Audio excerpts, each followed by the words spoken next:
We have been talking about Islam and politics in the Middle East, and previously we have described this concept using different agendas. We discussed one agenda that was the apolitical Muslimhood agenda, and today we'll be discussing about the next agenda, that is secular religious agenda, that is followed in most of the Middle Eastern countries. Now, Islam, it is too important as a source of political legitimacy to be ignored by autocrats, and it's too deeply rooted in the heart and mind of Muslims to be categorically eliminated from the public sphere.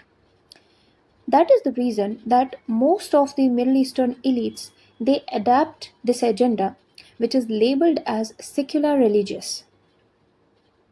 So, so the elites they adopt this ruling that are rooted in both the religion as well as in the secular values. So it's unlike the previous agenda that we discussed, where the religion it is kept separate from the governance.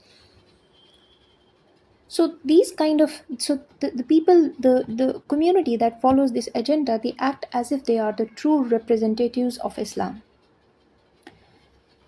For example, one of the instances in the regime of Bashar al-Assad in Syria, he started to use the Islamic symbols in their war against the rebels whom they called infidels. So, what this concept does is that it brings the coherence of all the religious community together, even if politically they are not exactly following the Muslim Sharia law. But what they mean is they inculcate some of the things from the religion so that they have the backing from the religious community.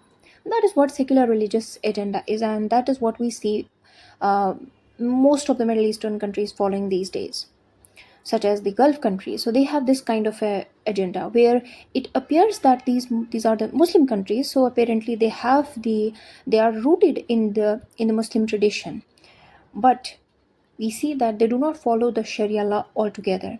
So they have the secular values when it comes to the culture and the different other norms, but they also take in perspective their religious aspects.